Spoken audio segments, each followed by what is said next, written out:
Welcome to the Mets Pod, presented by Tri-State Cadillac. On today's show, Joe is out, but we have an elite prospect in the system and special guest host, Steve Gelbs. We break down the week that was, talk Blade Tidwell's debut on a special Up From the Farm, and of course, answer your mailbag questions. So subscribe to the Mets Pod at Apple Podcasts, Spotify. You can watch every episode on SNY's YouTube channel or wherever you get your shows.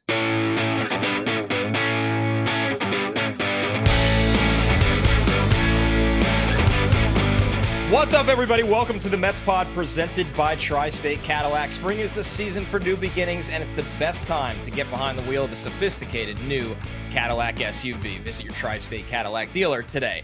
I'm your host, Connor Rogers. Joe is out today, and for the first time, not first time on the show, because he's been a guest, but guest co-host Steve Gelbs, friend of the show, good friend of mine. Gelbs, thanks so much for doing this, man. Excited to have you here.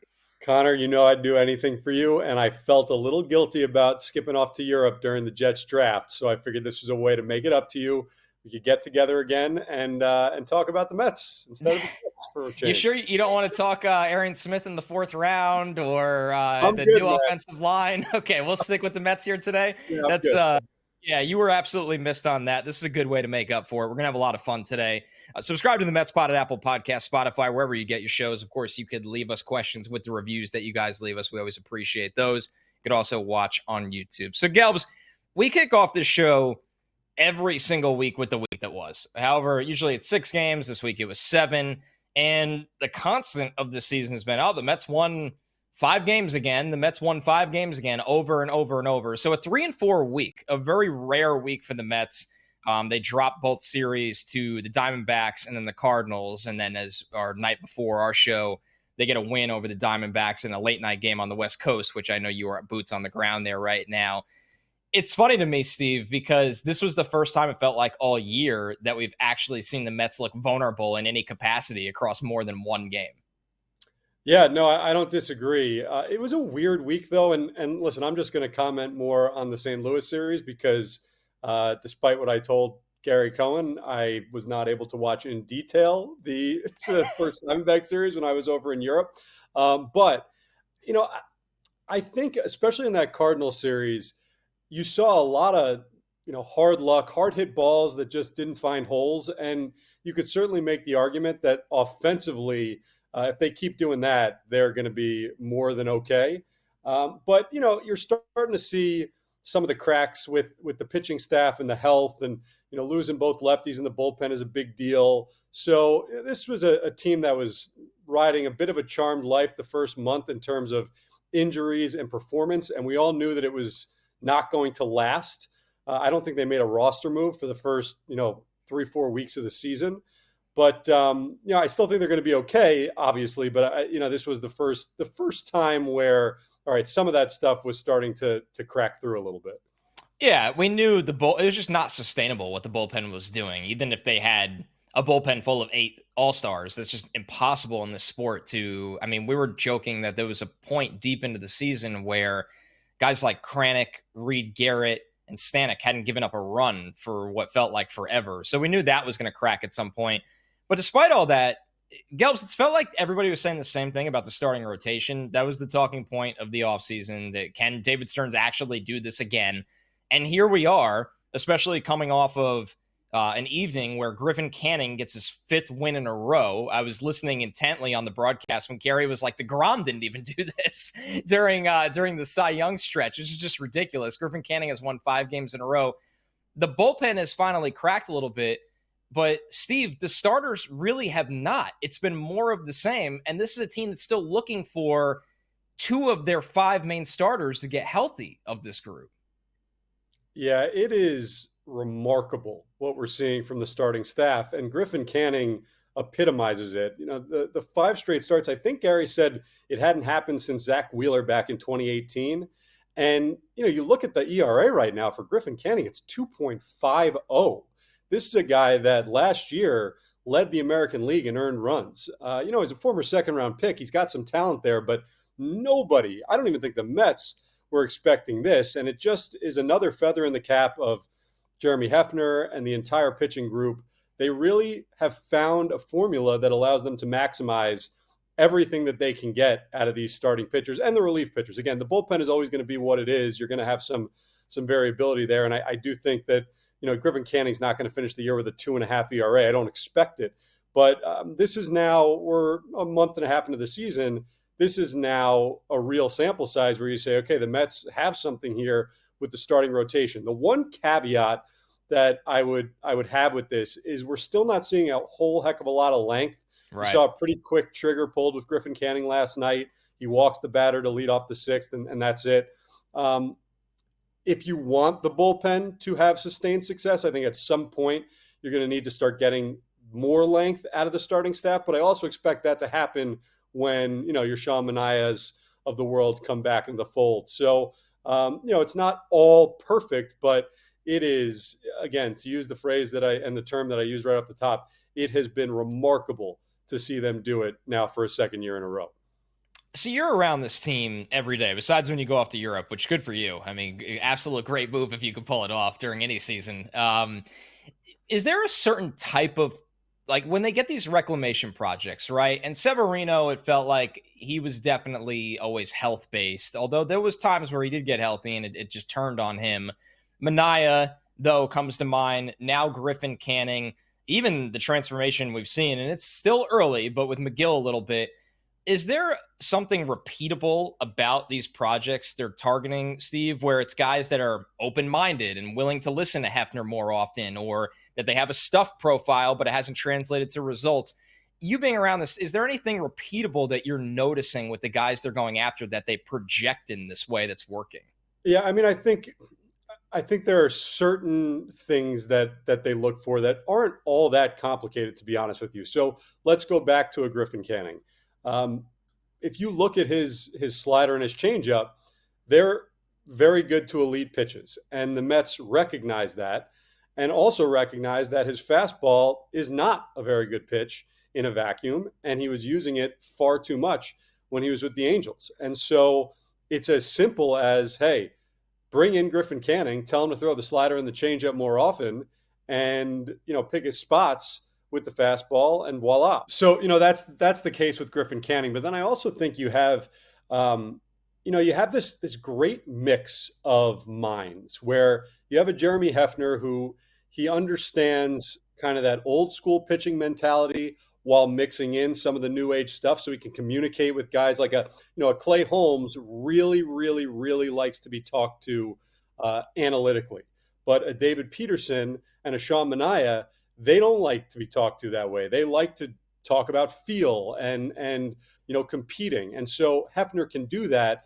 But then you bring in a guy like Desi Driscoll who, doesn't get a lot of publicity. But the way it was described to me by Jeremy Hefner is that he said, I thought I had a big understanding of all the new age stuff and the pitch shaping and the technology.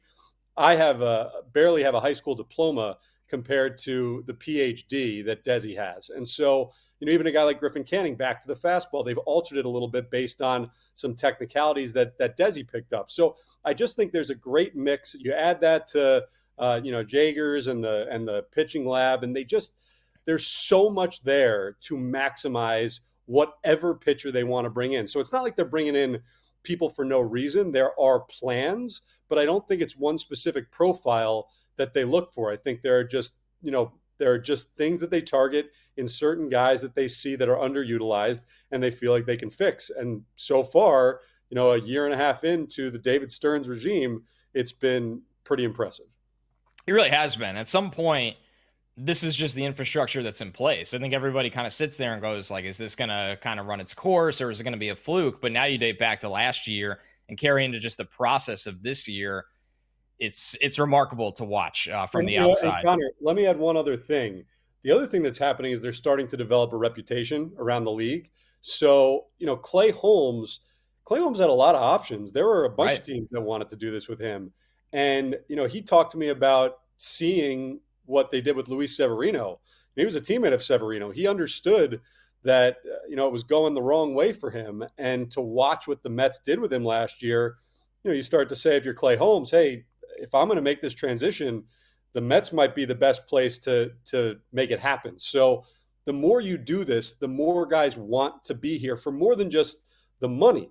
They want to be here Right. because of the potential for their careers. It's a great call out as we look at towards off seasons where this is going to be a strategy. Like there's those guys out there every year that they'll take the 2-year deal that they can opt out of after one, and it's worth the risk because really there's no such thing as a bad 1-year deal in baseball at this point to see if you can tap into them and if it works out, and then you do the same thing next year with someone else. Obviously, they brought back Mania because I think, and you could speak to this, Gelbs. I think Mania, they probably loved the person just as much as the player, which made it easier to bring a guy like him back. But I think that would be more of an outlier. Right? It'll be more like the Severinos where, hey, it worked out perfectly for a year, but now we're going to go find someone else that's going to try this.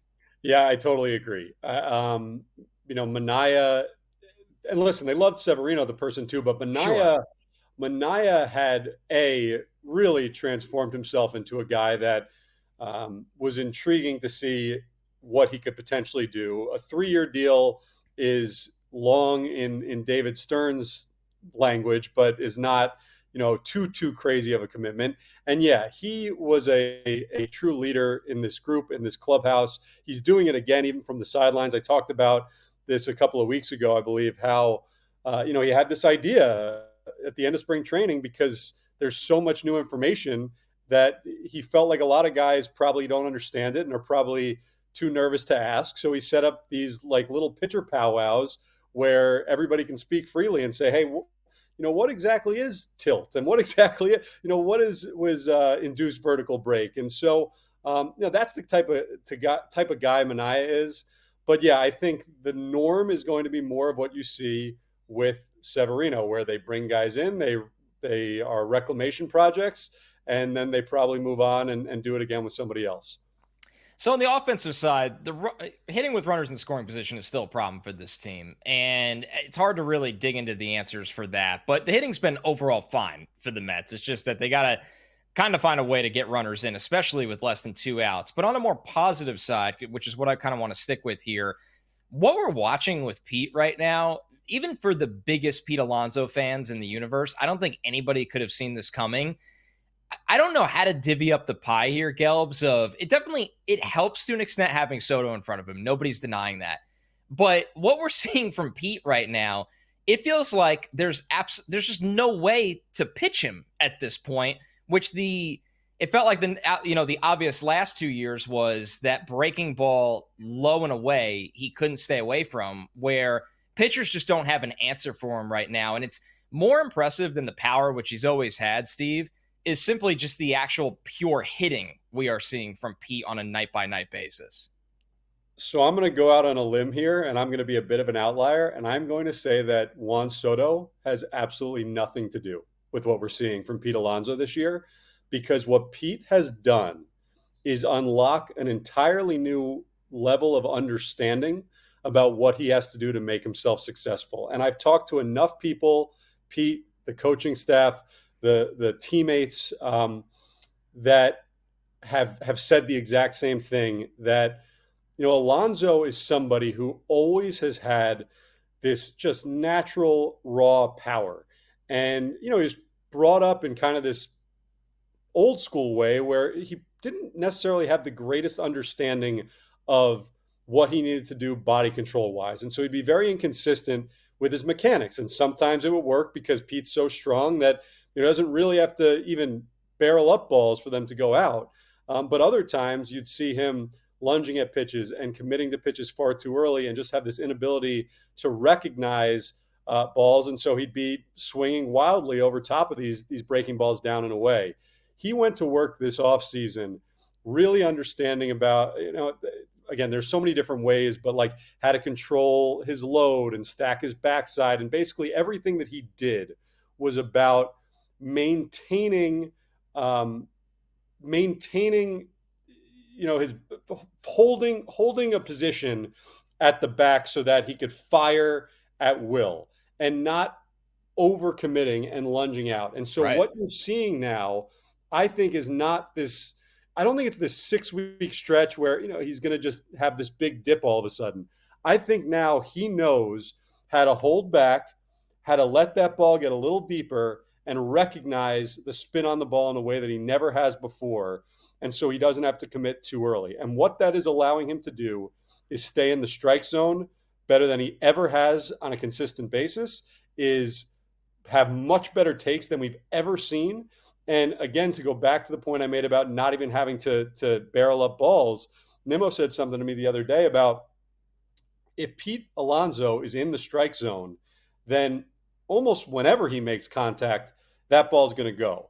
And so is he going to hit 350 this year? Probably not. But I think that there is every opportunity for him to hit 280, 285, 290, walk 100 times, and, hit 45, 50 home runs. I mean, he is in a whole new stratosphere than we have ever seen him before. And I really do believe that this is sustainable. I think this is a new Pete Alonso. And I just think now you're going to see this moving forward as the norm with him. It's remarkable, the transfer. I used that word earlier in the podcast too, but this transformation has been stunning to see. It's even more insane to just look at the crossroads of how things have gone for Pete since he hit the home run in Milwaukee and how things have gone for Devin Williams. And it just kind of shows you the power of confidence in this sport. Now, your breakdown from a physics and mechanical standpoint is absolutely the premium reason of why this has happened for Pete. But the comfort level and the confidence and waiting for his pitch has been insane this year. And it kind of takes me to the next hitter in this lineup that I don't know if it's the next most impressed with, but I've been quite surprised in the positive way, Gelbs, and that's Luisangel Acuna, because this was somebody that he was kind of treading water at best through the minors for a while. After he got to the Mets, it was like you were kind of waiting for him to pop. Besides the steals, we always knew he had the glove. You could see that in spring, even 2 years ago. And then he comes up last year, and it felt like a little lightning in a bottle, which happens with young players in baseball quite often, and then they're just not able to sustain it. I've been so impressed with the approach this year, Gelbs, and it's something Keith has brought up on the broadcast too, just that for a young player, Acuna isn't chasing a ton. He isn't trying to hit for power. He could be a slap hitter when you need him to, because when this guy makes contact, it's so easy for him to get on base. It feels like he's here to stay, Steve. Yeah, I think so. And I think your assessment of his standing within the organization prior to getting called up last year out of necessity is deadly accurate. If you would have asked me this question at most points last year, I would have said, I don't really know what Luisangel Acuna's future in this organization is. He wasn't really developing at the rate that they wanted him to. And there were a lot of questions about whether or not he was going to be able to make that jump. And the interesting thing to me about Acuna is that for whatever reason, Carlos Mendoza was always incredibly intrigued by him, even when he was struggling. I remember having conversations with him, with Mendoza in June, July, August last year, where he was just like, man, I want to see what Acuna can do up here. I know it hasn't, but I want to see what Acuna can do up here. And I was asking Mendoza actually the other day, I said, have you ever seen a player like this who has just elevated when he got to the big leagues for whatever reason? Like, you've heard people say, well, some players they get bored in AAA. And so I said, has there ever been somebody like that you've seen? And he kind of sat there and thought about it. And he said, I honestly can't remember one like this. And then I said, well, then what was it about Acuna that intrigued you so much? And this again goes back to some of the things we talk about with Mendoza. He's like, I can't really tell you. It was just this feeling, like just this gut that I thought he could be a really big contributor up here. So I think it's a combination of a lot of things. One is completely indescribable. Like, I don't know why he's just been able to elevate, but he has. Two, he's got a skill set that allows him to have success in a somewhat unique way where he doesn't necessarily need to be a guy that is barreling up balls and hitting them 110. He can be a slap hitter and use his speed and play good defense, and especially in this lineup, like contribute in a different way. And then I also think that it helps that he has a manager who just really believed in him from the beginning and gave him the opportunity, as did the front office, to have some time to find his sea legs this year and ensure that they didn't just assume last year was a flash in the pan. So especially with Jose Siri out, he brings such a dynamic to the lineup that is missing. And I agree. I think he is absolutely here to stay. I think he's a starting player in this lineup, especially now with Jesse Winker out for a while. You're going to see Luisangel Acuna at various spots, but he is going to be a regular player in this lineup from here on out. Yeah, especially with the injuries this team has dealt with, it just feels like the opportunity is there. And it's, if you want to have any criticism about the Mets position players or lineup before the season, I think it was the overall average athleticism. I mean, Lindor can obviously run, Taylor can run. So you brought up Siri, who's now down. But Acuna is just a totally different level of speed to the base bats, and that defensive replacement ability on days he doesn't start is a nice little weapon for Mendoza's back pocket there. All right, we got a new segment in the honor of Steve being on with us. It's called the Weekly Worry. Now, this is a bit, kind of just, we want to know if we're overreacting or not. And something we've hinted at on this show, Gelbs, is Brandon Nimmo, the transformation of the kind of player he is, where it's not that Nimmo isn't still a really good player and obviously a favorite of the fan base and everything like that, but he's just such a different player right now, Gelbs. And for Joe and I, we have the conversations on this show. We can't really figure out, is it a product of move down in the lineup a little bit and he's in run driving in kind of territory rather than leading off the game and working counts? Is it just the player now he wants to be or he's been coached to be? Or is it a product of him getting a little older? He's just such more of a all or nothing level player lately with the home runs. Now, I say this on the heels of a night where he had 2 great at-bats working excellent walks, and that would completely change his kind of projection going forward if he has more nights like that. But is there any worry factor here, Steve, with Nimmo? Because I'm not reacting from based on this season. This has kind of started since the second half of last season, and it's really hard to explain for a guy that I thought was one of the best in baseball at making pitchers work to get him out. And now he's more of a guy that if you make a mistake, he can hurt you and put one in the seats. But the overall length of at-bats and type of at-bats are such a far cry from the player he was 2 years ago. Connor, this is the biggest conundrum that I have with the Mets in general, is trying to define Brandon Nimmo now and whether or not what he and Jeremy Barnes decided to do a couple of years ago, whether or not that was the right thing to do. And I've talked to, listen, Nimmo is right up at the top with the greatest people, the greatest workers that I've ever covered, ever. And I have said to his face, and I have said to Jeremy Barnes' face, that I don't know that they made the right decision. I've been surprised by it, especially the timing of it, right? If Brandon Nimmo had decided going into his free agent year, you know what? I don't know that I'm going to get that contract given the way that front offices evaluate if I can't show that I can hit for power, if I'm just an on-base guy. But that's not what happened. He was the Brandon Nimmo of old. He got the big deal and then decided to change who he was as a player. And I think in having enough conversations with him and Jeremy Barnes about it, there are valid reasons why he decided to make this change. A lot of the underlying data suggested that he could be this legit, 30 home run guy that maybe gave up a little bit of on base, but at the end of the day, the additional power made him a more effective player. And I think what we saw in the last 6 weeks of the first half last year, that was what Nimmo and Barnes have been saying he could be and he should be. And if he could be that consistently, then the call was correct. But we have not seen it consistently enough. And I do think it's fair to be concerned about whether or not it's sustainable, because right now the underlying numbers do suggest that he is just hitting into a lot of bad luck.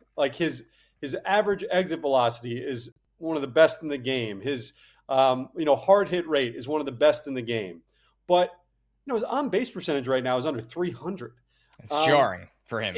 That's not Brandon Nimmo, and he was so elite. He was one of the best of the generation at getting on base that it is very difficult to see someone that was that good at getting on base just give it up as easily as he has right now.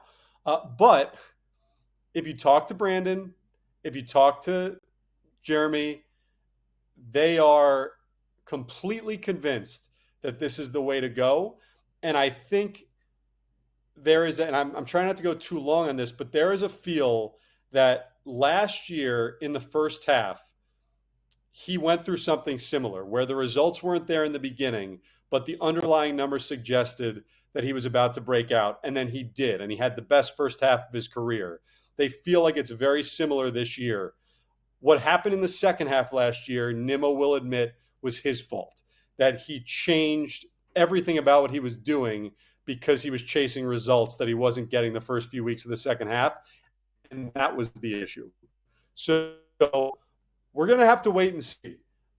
I'm skeptical, but they are not. And let's see if they're right. Yeah, it's going to be really interesting to follow because he's one of the biggest catalysts for this team. Like at the end of the day, you sit here, you kind of know what Lindor is going to do. You know, despite the panic meter, which is hilarious when you just look at the numbers on paper, what Soto's going to do. Pete has been incredible, and you talked about his readjusted approach. Like it's probably going to be a big year for Pete. It's hard to see some crazy drop off coming. But when you talk about Nimmo being a borderline all-star caliber player, or what we've kind of seen over the second half of last year into this year, that's a big variable for this Mets team and something everybody's going to be keeping an eye on. But you're absolutely right. He has hit into bad luck this year, so I can understand their confidence in this ship kind of righting itself. All right, we usually go down on the farm each week, but this is the perfect week to go up from the farm here, Steve, because we got to see the debut of Blade Tidwell against the Cardinals on Sunday, which probably didn't go the way Blade had hoped. But number one, this was someone that I don't want to say it felt a little early, but you knew that he wasn't just ready to go. Like you didn't expect dominance for this guy coming up into the major leagues.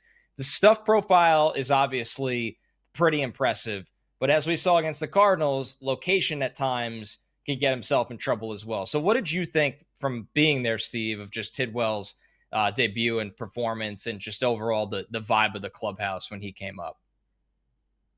I thought it was exactly what the Mets kind of expected it to be. You know, this is a guy that they readily admitted was not ready to be done with his development and get called up full time. It was just going to be a spot start. It was giving him a little taste. You were seeing what you could get out of him, and I think you saw the stuff flash, like you said.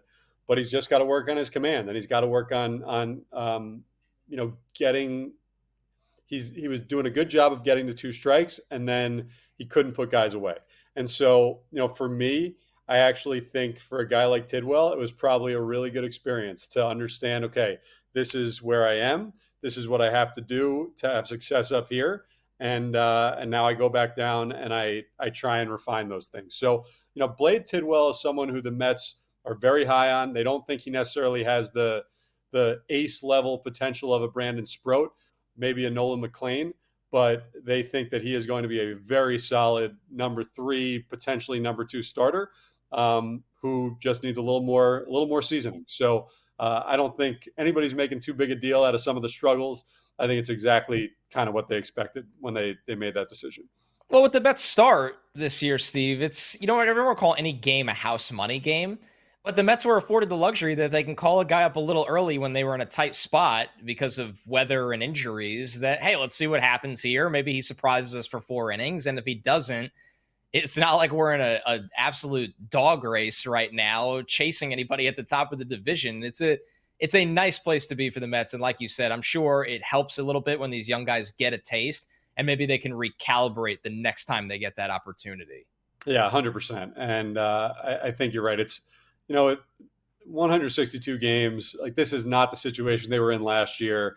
You got to sometimes lose the battle to win the war. And right now they're trying to ensure health. And again, it's not like Blade was so far away from being ready to be called up. It was more out of a necessity for the big club rather than okay, he pushed our hand and we got to bring him up here. You're listening to the Mets Pod presented by Tri-State Cadillac. Subscribe to the Mets Pod at Apple Podcasts, Spotify, SNY's YouTube channel, or wherever you get your podcast. The scoreboard takes the week off, but will return once Joe returns next week. So we dive right into the mailbag. This one from the miserable Mets fan. That's DR_914 on Twitter. By the way, they have clarified to me that they are no longer a miserable Mets fan. Yeah, I was going to say. No, it's a legacy handle. It's a legacy. We actually confirmed this. We've spoken to them. And they're like, I'm no longer miserable. Do you think the Mets will add another impact lefty to the bullpen now with Minter and Danny Young out for the season? Or will they just count on guys like Yannis Cabrera and eventually Brooks Raley to contribute? Steve, Raley being back is very interesting. Obviously, he's not ready to go coming off Tommy John, but it seems like the timeline could have him show up at some point in the second half of this season. And now with these injuries to their lefties, Brooks Raley goes from intriguing depth add to potentially necessary piece down the stretch run. Yeah, the script is flipped from last year, right? Yeah. He was the big piece that got hurt, one of the big pieces that got hurt, and they brought in reinforcements, and now he's going to be those reinforcements. I think the way David Stearns operates, to answer the question, would prevent me from believing they're going to add an impact lefty. They're going to make a big trade, anything like that. You saw what he does with his bullpen, the way that he operated last year, where he essentially rebuilt it on the fly, but didn't go after some of the big names that would require a lot of prospect capital at the deadline.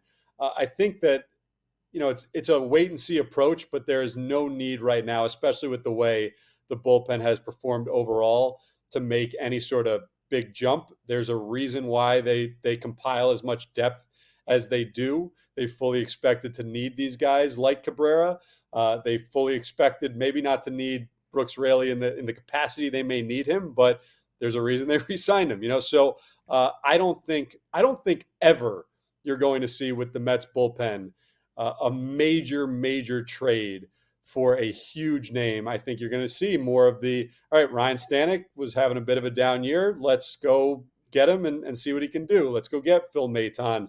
Those types of moves, I think, are the more likely in-season moves that you're going to see from David Stearns. Yeah, I'm with you, especially when you look at the prices teams have paid the last two deadlines for sometimes average relief help. I mean, you could be sending a top 10 prospect for an average reliever. If you want another team's closer, you might be talking about a multi-prospect deal or a top 5 prospect in your farm system. So, and it's not guaranteed that the guy just figures it out there. That's the crazy part, right? It's like bullpens are just so volatile, not just from year to year, but from month to month. And so I remember talking to actually Will Salmon, who I'm sure you guys have had him on the pod. Oh yeah. But, Will covered David Stearns in Milwaukee. And I remember around the deadline last year when everybody was talking about maybe Tanner Scott, maybe that's the move. And he said, that's not how David operates. You could make the argument, would it have surprised anybody if like Tanner Scott had a worse second half than Ryan Stanek did last year? And I just think that's, again, when you talk about the prospect capital that it takes to get these guys now, the juice oftentimes is not worth the squeeze. Right. You think of, the Phillies going after a guy like Carlos Estevez last year, and then our last memory of him is Lindor hitting a ball 500 feet for a grand slam. Like right. And Estevez was fine for the Phillies when they got him, but it just goes to show you you're not guaranteed anything when you pay these hefty prices for relievers. Our next one from John Filippelli on Twitter. When is Gelbs' Viking jersey going on sale? Where is the Vikings jersey right now? Vikings jersey in the house. That one's priceless, man. Framed on the wall? Yeah. No, not framed on the wall because I know our producer, Mike Robinson, is probably going to want me to wear it at some point during the Jets season when, if things go badly. It's going to say, all right, Gelbs is now a Vikings fan for the second half of the season. But, yeah, sorry, that puppy's mine and mine alone. Although I have seen plenty of pictures when I'm on the road of my 6-year-old son, soon to be 6-year-old son, just wearing the helmet around the house and, knocking into things. So I don't know if it's still in tip-top shape, that uniform. To pull back the curtain here a little bit, it's funny the things that go through your mind when you're anticipating a potential rocky Jet season and you're on the show. Like, that you have to be prepared for gimmicks. Like, I was going through my camera roll the other day and I had some funny pictures and I'm like, Robinson's going to probably want these for a segment if the Jets start off 2-6 and we need like something to get through. So the Vikings jersey, yeah, have it armed and ready. I'm sure we'll find a way somehow. All right, this one from Dan B. This is Dan Boss 76 on Twitter. What is Gelbs' favorite Citi Field moment? I know we just talked about the Francisco Lindor Grand Slam, and that is a close second, but I find it difficult to ever imagine, barring the Mets, winning a World Series at Citi Field. I can't imagine a moment topping the Wilmer Flores walk-off home run against the Nationals. It was my first full season, so maybe there's a little bit of nostalgia there, and remembering it a little bit as the first major moment of my career, first major interview. But everything that had gone on with him that week, it was such magic when that ball cleared the fence, and watching him come around third base and, grab that METS on his chest and, just pound his chest. It was so special. And I just, again, I can't really fathom a moment topping that one, barring the Mets legitimately winning the World Series at Citi Field. By the way, Wilmer Flores, 4th in baseball in RBIs right now. I know. And he's had another 6 walk-offs. That guy is the most clutch player I have ever covered. Truly. It's crazy. I am going to very selfishly, and the Giants are off to a great start this year. They're 22-14. Obviously, the NL West is just brutal. Really hope the Giants kind of go in the tank, because irrationally, I would just love to see Wilmer back on the Mets. It makes no sense at this current moment. It's so funny because Wilmer, I talked about Nimmo being one of the best guys I've ever covered. Wilmer is such a great dude and so sneakily funny. And last year I went into the Giants clubhouse when we were in San Francisco, and Conforto and Flores were sitting next to each other. And Conforto just pops up and he's like, hey, and he comes over, gives me this big hug. And Wilmer just sits there and goes, Mike, it's over. You're not there anymore.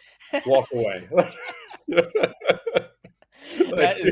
That's just perfect for Wilmer, and somebody that as you guys have said on the broadcast a lot too, basically grew up with the Mets, so it's just different for Wilmer. And that's it. Like you said, it'll be pretty hard to ever top that one. It was one of the more unique moments in Mets history, unless they ultimately win a World Series on Citi Field ground. All right, our last question of the day from the mailbag. This is from Ivan L on Twitter. Connor, based off of Steve's comments the other evening about being recognized in Europe, where is the strangest place that someone has recognized you and said hello? That's a really good question. One time I was up at a wedding in New Hampshire, and the night before the wedding, we were out mistakenly too long. It ended up actually ruining the wedding. When you go out the night before the wedding too long, don't do that. Little piece of advice. And some guy was on his bachelor party, basically blackout drunk, and came up to me at the bar, and he was a huge Jets fan. And I'm thinking, you're in New Hampshire, middle of nowhere, at night before a wedding, and there was a Jets fan on his bachelor party in New Hampshire. That's not that crazy because it's not that far from New York, but it felt far enough where I was like, what are you doing here, Albert? That is, by the way, though, the least surprising thing ever, because as surprising as it was for me to get recognized twice in Paris, I think that I'm at the point now in my career where I get recognized equally for what I do and for knowing Connor Rogers. No, stop. That's not true. No, it is true. I mean, I don't know if you brought this up. I think we brought it up on the air when we were doing our Jets Not show. on the Mets pod yet. Yeah. Not on the Mets pod. But Zach Scott last year, I will never forget this, in spring training, makes a beeline over to me to introduce himself. And he was like, hey, I am Zach Short. Zach Short, not Zach Scott. Pardon me. Not the former Mets GM. He has no idea who I am. Yeah. Right. So Zach Short comes over to me the second day of spring training, a beeline. And he's like, hey, I'm sorry. I just want to introduce myself. I am a huge Jets fan. And I just have to tell you, I love Connor Rogers. I have listened to Badlands since the beginning. I watch your show all the time. I love Connor Rogers. And I told you about this, and you started following him on what, Instagram or Twitter? Yeah, I went up to him at spring training in the clubhouse. Couldn't have been nicer. But the next day, he comes up to me. We're talking about a Major League Baseball player. Comes up to me, It's ridiculous. and he's like, He's like, hey, Connor Rogers just followed me on Instagram. It's unbelievable, what world are we living in right now? But yeah, how do you think I feel? I'm like, wait, why do you know who I am? But you forget the power of Jets fans, man. It's they are everywhere. I'm sure there's been crazier places. You in Europe, though, that actually, I lied. I was at a wedding down in the Bahamas recently, and some guy stopped me, and he was from Puerto Rico, but he was a huge fantasy football player. Yeah. So he was like, I watch the show all the time on NBC with Matthew Berry. Like, I can't believe you're here. I'm like, I can't believe you're here. Like, it's very, people are really awesome. Mets, Jets fans, all kinds of fans. They're really fun. I know you've had a lot of great experiences as well. I was laughing at the little like slide in you did when you were like, yeah, my wife loved it when we were on vacation in Europe, because I have been there before where I have a wife just standing there, and it's like, you don't get out very often during the season. And they're never mean. Your wives, your wife, don't have multiple, that you'd be in trouble for that. But yeah, you get the look like, hey, are we going to go on with this night, or are we just going to stand here and talk about your job? Well, the story that I told right about getting recognized in Paris, we had literally just landed. It was the first thing we did. First meal. And this was a trip that the reason I was able to take it in the middle of the season, I wouldn't plan a trip to Europe in the middle of the season, but my wife is a superstar in her own career, and she earned this trip. So this trip was, she lives her life with people talking about what I do. And this was like about her. And within 5 minutes of sitting down in Europe, a lovely couple, by the way, comes over, and they were so sweet. And we're talking.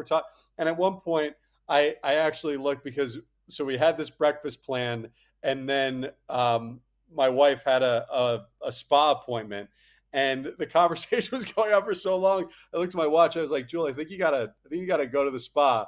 So she was like, okay, all right, I guess I'll see you later. And she just leaves the breakfast, and it's me and these Mets fans chopping it up for another 15 minutes. So she's a good sport, but that was like all right, can we not hear? Please? It's no longer the chirp about me. It is quickly diverted to the chirp about you. Gelbs, I can't thank you enough for doing this, man. It was a lot of fun. I know you're on the road and it's exhausting, and the nights are long. So the time was really, really appreciated. I know the fans of the Mets pod love hearing from you too. Every time we have you on the show, they seem more than thrilled. So the fact they got a full episode with you today was a lot of fun, man. And before you know it, we're going to be talking Justin Fields and the Jets. So this is a little appetizer. You're not looking forward to jump into that timeline yet? Let's not get there too quickly. But I always love hanging out on set with you guys. What do we have? 4 months. So let's take in this Mets early season. I'm with you. And when we get there, we'll get there. But I will say this, as a lifelong Jets fan, and this, the best seasons are the seasons where the expectations are low. So and they've never been lower. They've never been lower. Yeah, like everybody's feeling right now is just happiness. Rodgers is gone. There's no other feeling. Like, it's Justin Fields right now. The approval rating will never be this high for any other human in their life, because he's just not Aaron Rodgers. So that's where it stands right now. But we always have a lot of fun. And like you said, we'll enjoy the Mets season until we get there. This is the Mets pod presented by Tri-State Cadillac. Spring is the season for new beginnings, and it's the best time to get behind the wheel of a sophisticated new Cadillac SUV. The beginning of something exceptional starts now. Visit your Tri-State Cadillac dealer. And remember to subscribe to the show at Apple Podcasts, Spotify, or wherever you get your pods. Leave us a review with a question, and we'll look for it for a future mailbag. And, of course, you can watch the show on SNY's YouTube channel. Become a subscriber over there as well. Thanks so much, everybody. Catch you next week.